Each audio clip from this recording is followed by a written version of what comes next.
Assalamualaikum warahmatullahi wabarakatuh. Bismillahirrahmanirrahim. Alhamdulillahirabbil alamin. Wassalatu wassalamu ala asyrafil anbiya'i wal mursalin. Sayyidina wa maulana Muhammadin wa ala alihi wa sahbihi ajmain amma ba'd. Yang pertama, marilah kita panjatkan puji syukur kehadirat Allah Subhanahu wa taala yang telah memberikan rahmat hidayat karunia-Nya sehingga kita dapat berjumpa kembali pada mata pelajaran pendidikan agama Islam. Anak-anak Bapak, sebelum memulai pelajaran pada hari ini, alangkah baiknya kita bersama-sama mengucapkan basmalah. Bismillahirrahmanirrahim.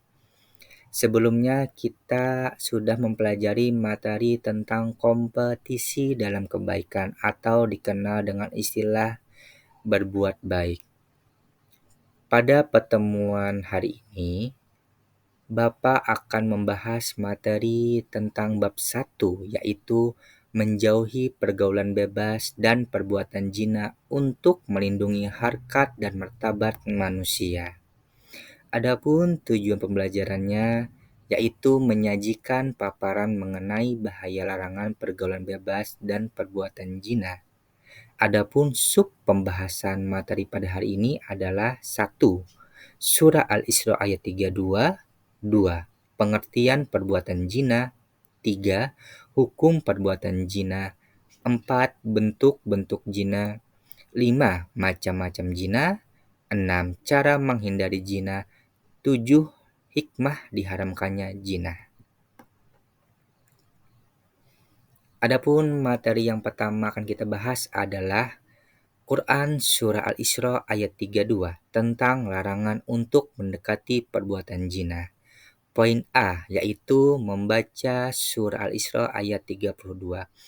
Anak-anak Bapak, marilah kita bersama-sama membaca Quran Surah Al-Isra ayat 32 dimulai dengan basmalah.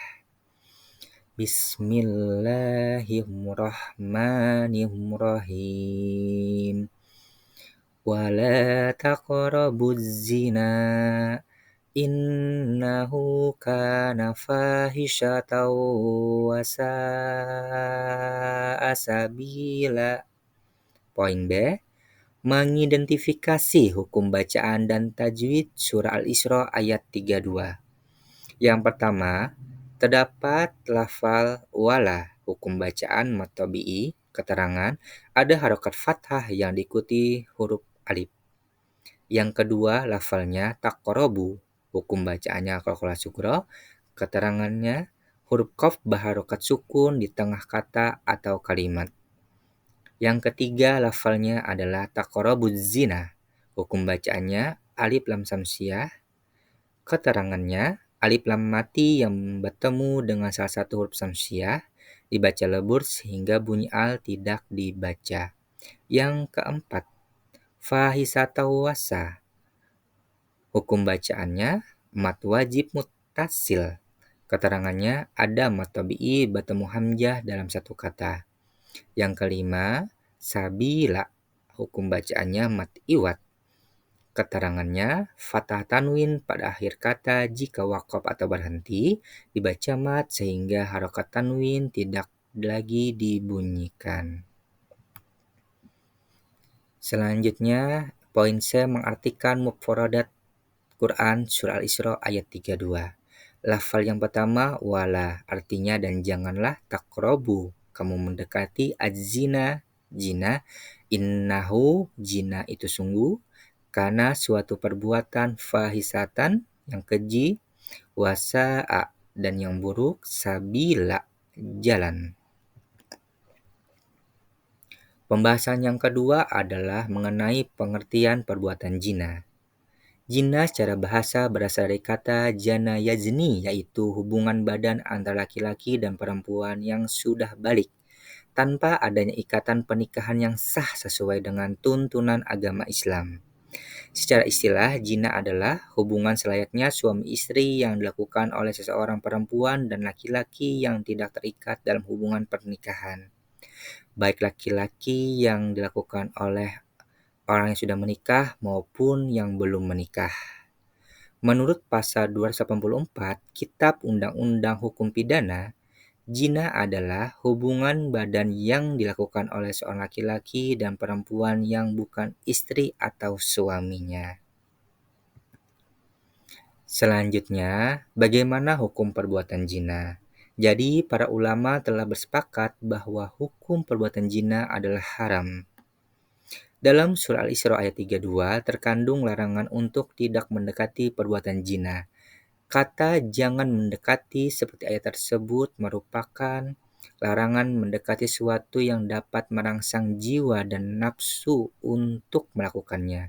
Dengan demikian, larangan mendekati zina mengandung peringatan agar tidak terjerumus dalam sesuatu yang berpotensi mengantarkan kepada langkah-langkah untuk melakukan suatu perbuatan zina itu tersebut. Jadi, hukum perbuatan zina itu adalah haram. Materi selanjutnya yaitu mengenai bentuk-bentuk zina. Zina itu terbagi menjadi dua. Yang pertama adalah zina muhsan, yaitu zina yang dilakukan oleh orang yang sudah menikah. Jadi, zina muhsan itu adalah zina yang dilakukan oleh orang yang sudah menikah, dan jika dia melakukannya maka mendapatkan hukuman rajam. Yang B adalah zina ghairu muhsan. Zina ghairu muhsan adalah zina yang dilakukan oleh orang yang belum menikah. Jika dia melakukan, maka hukumannya adalah didera dengan 100 kali deraan dan diasingkan di suatu tempat yang jauh dari pemukiman. Kemudian macam-macam zina. Zina itu terbagi menjadi 5. Yang pertama adalah zina ain, yaitu ketika seseorang memandang lawan jenisnya dengan rasa hawa nafsu atau dikenal dengan istilah zina mata. Yang kedua adalah zina kolbi, yaitu ketika memikirkan atau berimajinasi tentang lawan jenis dengan perasaan senang dan bahagia, atau dikenal dengan istilah zina mata. Yang ketiga adalah zina lisan, yaitu ketika membicarakan lawan jenis yang diikuti dengan perasaan senang atau dikenal dengan istilah zina mulut. Yang keempat adalah zina tangan, yaitu terjadi ketika seseorang dengan sengaja memegang bagian tubuh lawan jenisnya, diikuti dengan perasaan senang, bahagia, atau penuh dengan hawa nafsu. Dan yang terakhir adalah zina kaki, yaitu zina yang terjadi saat seseorang melangkahkan kakinya menuju perzinahan. Jadi macam-macam zina terbagi menjadi 5. Yang pertama adalah zina ain, yang kedua zina kolbi, yang ketiga adalah zina lisan, yang keempat zina tangan, dan yang kelima adalah zina kaki. Selanjutnya adalah bagaimana cara menghindari perbuatan zina. Yang pertama adalah dengan cara memperkuat keimanan melalui pendidikan agama. Dan yang kedua adalah menutup aurat dan menjaga pandangan. Yang ketiga adalah menghindari tempat-tempat maksiat yang dapat memberikan peluang dan kesempatan untuk melakukan suatu perbuatan zina tersebut. Yang keempat adalah menjaga kehormatan pribadi, keluarga, dan masyarakat sekitar. Dan yang kelima adalah membiasakan mengkomunikasikan segala persoalan dengan keluarga dan orang tua. Dan yang terakhir adalah selalu mengingatkan bahwa tujuan hidup adalah akhirat, bukan kesenangan dunia semata. Itulah cara menghindari dari perbuatan zina. Adapun materi yang terakhir adalah tentang hikmah diharamkannya zina. Perilaku zina merusak moral diri sendiri bahkan sampai kepada masyarakat dan melemahkan sendi-sendi kepribadian bangsa. Berikut ini adalah beberapa hikmah dari perilaku zina. Yang pertama, menjaga keturunan agar terhindar dari ketidakjelasan suatu nasab. Yang kedua, menjaga kesucian dan martabat manusia. Yang ketiga, terpelihara dari penyakit kotor yang ditimbulkan dari hasil perzinahan seperti penyakit kelamin terhadap pelaku tersebut. Dan yang terakhir, yang keempat adalah terhindar dari kejahatan lain yang diakibatkan setelah melakukan perzinahan, seperti pengguguran janin dan menghilangkan nyawa karena ingin menghindari dari masa lalu oleh akibat perzinahan tersebut. Jadi itulah beberapa materi yang Bapak bahas hari ini.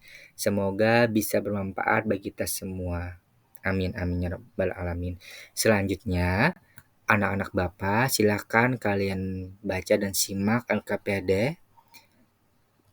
Yang pertama adalah kalian disuruh membaca Quran Surah Al-Isra ayat 32 dengan lancar dan sesuai dengan kaidah tajwid. Jadi, anak-anak Bapak silakan kalian baca dan lancari secara berulang di rumah saja. Nanti pada pertemuan berikutnya, Bapak minta kalian maju satu persatu untuk membaca Quran Surah Al-Isra ayat 32 dengan lancar dan sesuai dengan kaidah tajwid secara acak. Itu saja yang bisa Bapak sampaikan pada hari ini. Akhir kalam, Bapak tutup dengan mengucapkan hamdalah, alhamdulillahirrahmanirrahim, wabillahi taufiq wal hidayah, wassalamualaikum warahmatullahi wabarakatuh.